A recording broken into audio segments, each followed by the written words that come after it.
Assalamualaikum warahmatullahi wabarakatuh.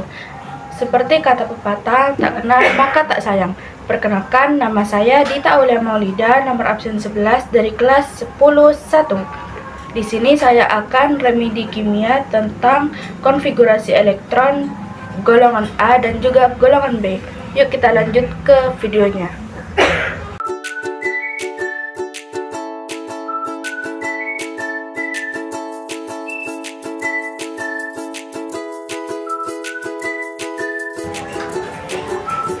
Pertama, kita perlu tahu dulu apa itu sih konfigurasi elektron. Sederhananya, konfigurasi elektron adalah cara kita menyusun atau menempatkan elektron-elektron ke dalam kulit-kulit atom. Elektron itu kan jumlahnya banyak, dan mereka menempati kulit dari energi paling rendah sampai paling tinggi. Kulit-kulit itu biasanya kita sebut K, L, M, N, atau pakai angka 1, 2, 3, dan 4. Di dalam kulit itu ada lagi yang namanya subkulit, yaitu S maksimal berisi 2 elektron, P maksimal 6 elektron, D maksimal 10 elektron, dan F maksimal 14 elektron. Jadi, konfigurasi elektron itu kayak alamat tempat tinggal elektron, biar kita tahu posisi masing-masing elektron berada di kulit dan subkulit yang mana. Kenapa penting? Karena dari konfigurasi elektron kita bisa tahu elektron valensi, golongan unsur, periode, bahkan sifat kimia suatu atom. Makanya konfigurasi elektron itu penting banget. Karena kita lagi bahas konfigurasi elektron, kita juga harus tahu aturan dasar pengisian elektron. Ini penting banget supaya kita nggak salah nulis. Nah, ada 3 aturan utama yang wajib diingat. Yang pertama, ada aturan Aufbau. Aturan Aufbau bilang bahwa elektron selalu mengisi subkulit yang energinya paling rendah dulu, baru naik ke yang lebih tinggi. Yang kedua, ada asas larangan Pauli. Asas Pauli bilang dalam satu orbital maksimal hanya boleh ada 2 elektron dan keduanya harus memiliki spin yang berlawanan. Aturan yang ketiga ada aturan Hahn.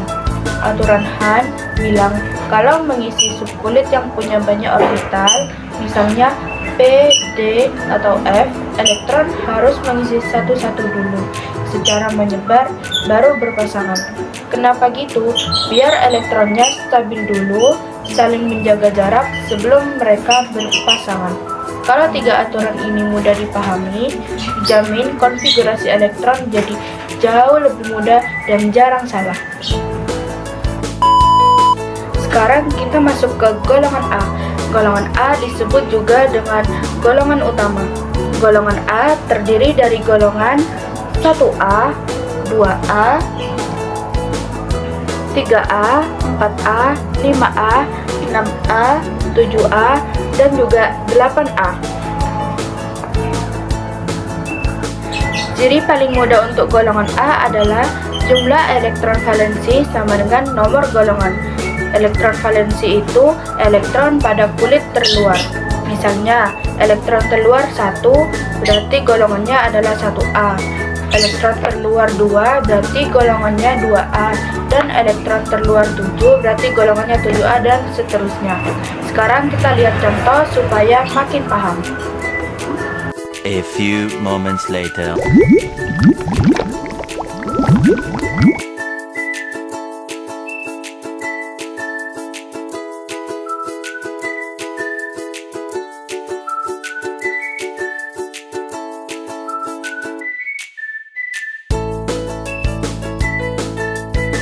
Kuncinya cuma satu, yaitu cek jumlah elektron terluar, langsung tahu golongannya. Yang selanjutnya ada golongan B. Golongan B disebut juga unsur transisi dan letaknya itu di bagian tengah tabel. Dari sini sampai sini. Ini golongan B. Ciri paling mudah adalah elektron terakhirnya masuk ke subkulit D. Makanya disebut unsur blok D. Elektron valensinya berasal dari Ns, N-1D. Sekarang kita lihat contohnya.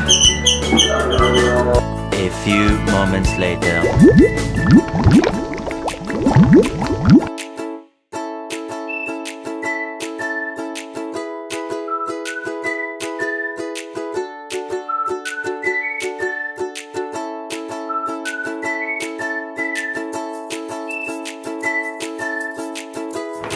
Jadi, kalau ujungnya D, berarti itu golongan B.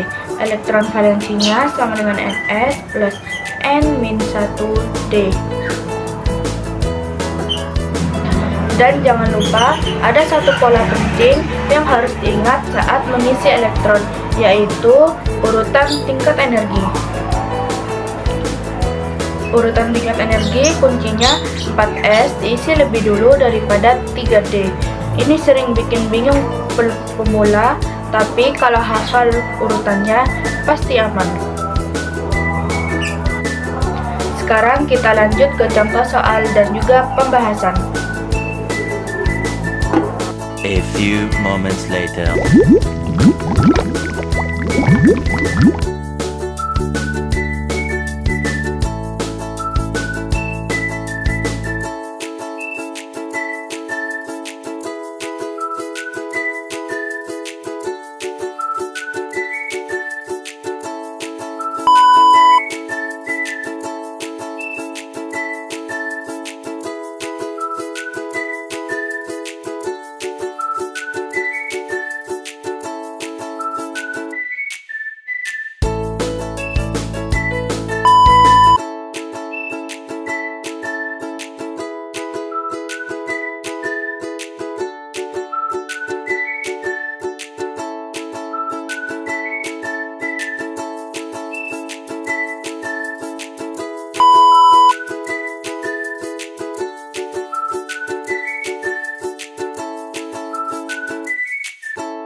Jadi itu penjelasan lengkap tentang konfigurasi elektron golongan A dan juga golongan B.